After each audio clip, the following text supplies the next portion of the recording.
의대생들은 본과 3학년 때부터 병원으로 이제 실습을 나가거든요. 실습을 나가기 전에 항상 꼭 읽어봐야 하는 내용들이 있어요. 그건 바로 인계장입니다.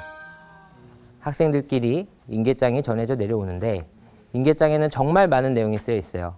앞으로 주의해야 될 것도 있고 뭐 미리 예습을 해야 되는 것도 있고 스케줄도 있고 많은 내용이 있는데요. 학생들이 가장 궁금해하는 내용이 뭔지 아세요? 그건 바로 사람에 대한 인계입니다. 예를 들면 이런 거예요. 레지던트 몇 년 차 누구누구 선생님, 그 선생님은 조심하셔야 합니다. 좀 피해야 될 것 같고 내 다음 사람한테 인계를 해줘야 될 것 같고 이런 사람들을 뭐라고 부르시나요? 저희 학생들은요. 그런 사람들을 말리그라고 불렀어요. 영어로 종양 중에서도 악성을 뜻하는 단어가 말리그넌트, 그쵸? 네. 그런데 이걸 저희끼리 줄여서 그냥 말리그라고 불렀어요. 감이 오시죠? 왜 말리그라고 했는지? 그런데 제가 이 말리그라고 불리는 선생님들의 특징을 보니까 크게 한 3가지 정도 공통점이 있었어요. 그게 뭐냐면 첫 번째는 그들은 자신이 다른 사람보다 우월한 존재라고 생각을 해요. 그렇죠? 두 번째는 그들은 다른 사람을 자신을 위해서 이용해도 된다고 생각을 합니다. 가장 중요한 특징인 세 번째는요.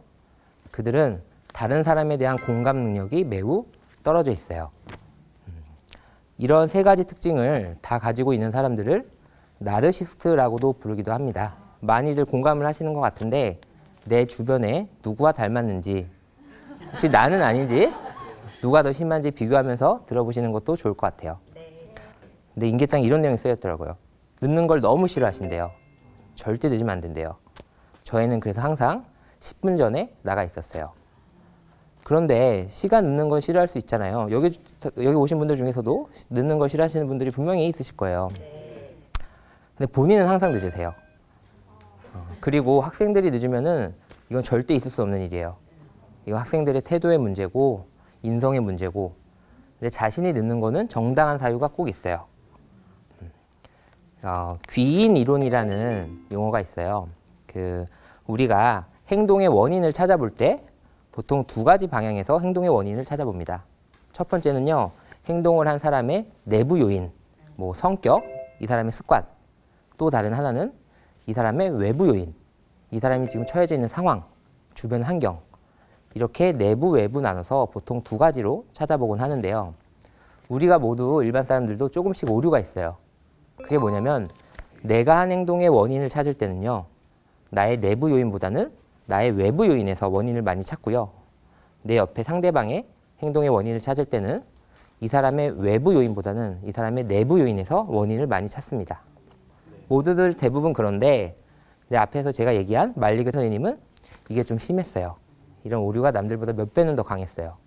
앞서 나르시스트라는 단어를 제가 잠깐 얘기했었는데 어떤 분들은 그렇게 얘기하세요. 우리가 지금 사는 이 사회는 나르시스틱 사회다. 나르시스트가 워낙 많다는 거예요. 그만큼. 나르시포비아라 그래서요. 포비아가 공포증을 뜻하는 영어 단어거든요. 의학 용어이기도 하고 나르시스트들을 병적으로 무서워하고 이런 사람들 피해 다니고 이런 분들을 지칭하는 용어도 요새 생겼어요. 그만큼 우리 주변에는 피해야 할 나르시스트가 많아졌다는 이야기이기도 하죠. 어쨌든 우리는 그런 사회에 살고 있어요. 이렇게 힘든 사람이 많은 사회에 살고 있는데 그런데 모두가 나르시스트, 모두가 말리그는 아니잖아요. 그렇다면 왜 그 사람들은 말리그가 되었을까요? 왜 나르시스트가 되었을까요? 저는 이런 질문을 그런 분들한테 해보고 싶어요. 한번 같이 생각을 해보세요. 여러분들은 언제 과거의 어린 시절에 부모님으로부터 따뜻한 사랑을 경험해 보셨나요? 좀 떠오르시는 게 있나요? 그런데 앞에 소개한 이런 말리그, 나르시스트 이런 분들은요. 대부분 대답을 잘 못하세요. 아무리 생각을 해도 떠오르지가 않아요. 근데 어렵게 하는 대답은 주로 이런 거예요. 우리 엄마가 그랬어요. 내가 세상에서 제일 똑똑하고요. 내가 영재래요. 아인슈타인이라고 나한테 그랬어요. 혹은 우리 엄마가요. 내가 세상에서 제일 이쁘대요. 주로 뭐 능력, 외모, 지식 이런 거 관련된 극찬을 받고 자라요. 하지만 아이들한테 제일 필요한 건요. 무조건적인 사랑입니다. 그렇죠. 많이 동의하시네요. 아들, 딸 괜찮아. 응? 공부 못해도 돼. 못생겨도 돼. 엄마 아빠는 너를 그래도 사랑할 거야. 이런 아이들이 어떻게 크죠? 나중에 나보다 공부 잘하는 애도 있고요. 나보다 잘난 애도 있고요. 잘생긴 애도 있어요. 근데 괜찮아요. 나는 그래도 사랑받았거든요. 근데 이런 무조건적인 사랑을 경험하지 못한다면 어떻게 클까요? 항상 내 그 조건이 충족이 되어 있어야 돼요. 나는 그래야지 사랑받을 수 있었잖아요. 그래서 남과 항상 비교합니다. 아, 나는 이 사람보다 잘났어. 나 이 사람보다는 똑똑해. 난 그래야 해. 그래야지 나는 사랑받을 수 있으니까. 그래서 심지어 다른 사람을 깎아내리기까지 해요. 내가 더 우월한 존재에 있으려고. 그리고 부모 같은 사람을 계속 찾습니다. 나에게 이런 극찬을 계속 해줄 이런 사람들을 계속 찾아요.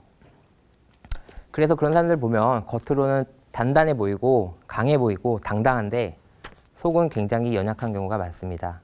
그래서 한편으로는 좀 안타깝죠. 근데요, 진짜 불쌍한 사람들은 사실 그 사람들 옆에 있는 사람들이에요. 이 사람들 옆에 보면요, 꼭 이런 사람이 있어요. 모든 걸 다 맞춰주고 거의 이 사람의 인생을 대신 살아주는 것 같아요. 이런 말리그, 나르시스트, 이 사람들 옆에 보면은 그런 사람들이 꼭 한두 명 존재합니다. 어떤 분들은 이런 이야기를 하세요.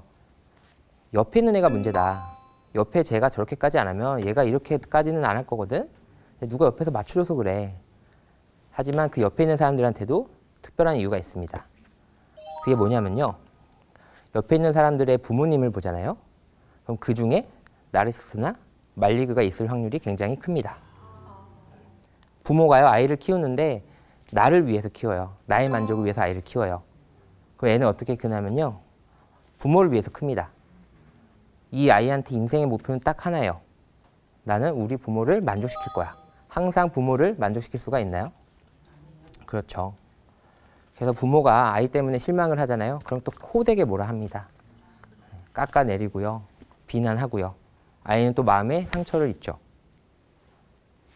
이 아이한테는 두 가지 생각이 공존되어 있어요. 하나는 나는 우리 부모를 만족시켜야 한다. 또 다른 하나는 나는 우리 부모를 만족시킬 수 없어.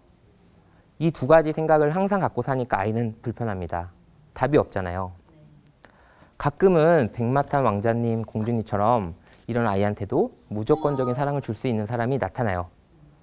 그런데 아이는요, 이 사랑을 받아들일 수 없어요. 이건 처음 본 상황이에요. 이런 사랑은 경험해 본 적이 없어요. 그래서 이런 좋은 사람은 다 걷어냅니다. 그러고 누굴 만나죠? 말리그, 나르시스트. 이런 사람들을 다시 만나요. 그럼 이 아이한테 이제 새로운 목표가 생겨요.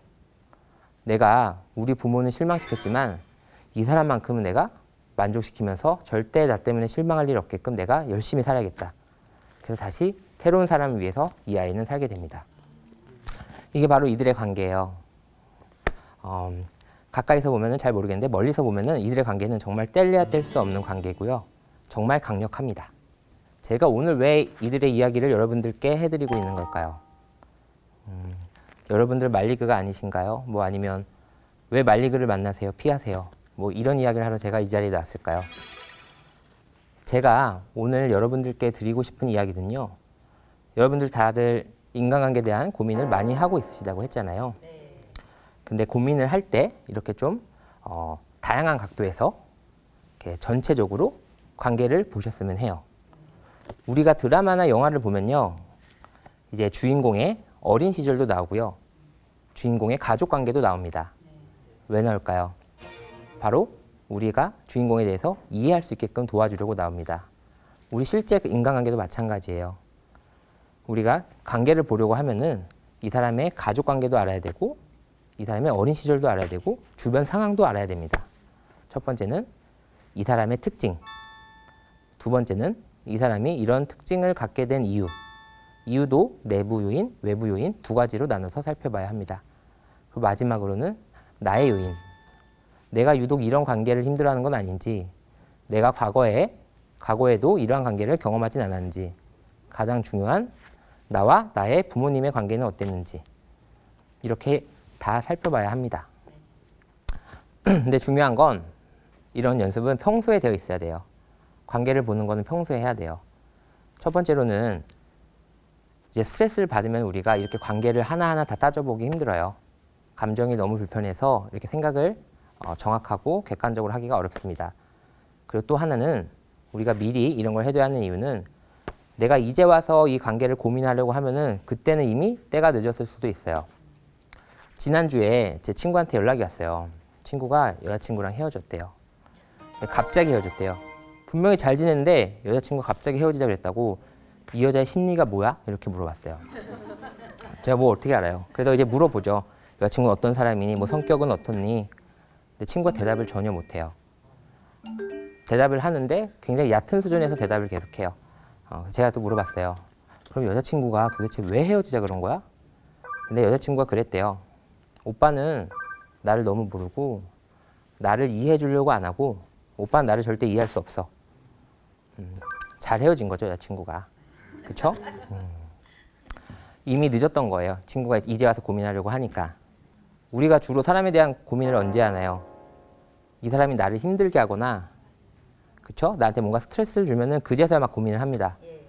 그렇죠? 이 사람은 어떤 사람이지? 우리 관계가 왜 이렇지? 하지만 평소에 이런 고민들을 많이 해둬야 해요. 저는요, 이 시대 청춘이 힘든 이유 중에 가장 중요한 것이 인간관계에 있다고 생각을 합니다. 그렇죠? 우리의 인간관계는 날이 갈수록 복잡해지고 있고 날카로워지고 있어요. 주변 사람으로부터 상처를 받기가 너무 쉬운 세상에 우리는 살고 있습니다. 여러분들은 얼마나 자주 인간관계에 대한 고민을 하고 계신가요? 이게 제가 오늘 시작할 때 처음 드렸던 질문이에요. 근데 많이들 하고 계시다고 말씀을 하셨어요. 제가 이 질문을 여러분들께 드렸던 이유는요. 여러분들 인간관계에 대해서 고민하지 마세요. 제가 해답을 알려드릴게요. 그런 이야기를 하러 나온 게 아닙니다. 제가 여러분들께 드리고 싶은 얘기는요. 여러분들이 더 많이 관계에 대한 고민을 좀 하셨으면 해요. 고민을 하더라도 앞에 얘기했던 것처럼 다양한 각도에서 찾아보셨으면 해요. 관계에 대한 고민은 절대로 헛된 고민이 아니라는 걸 말씀드리고 싶고요. 네, 앞으로는 여러분들이 더 많이 자주 관계에 대한 고민을 하시면서 악성 인간관계가 아닌 건강한 인간관계를 많이 경험하셨으면 합니다. 네, 제 이야기는 여기까지고요. 네, 경청해 주셔서 고맙습니다. 네.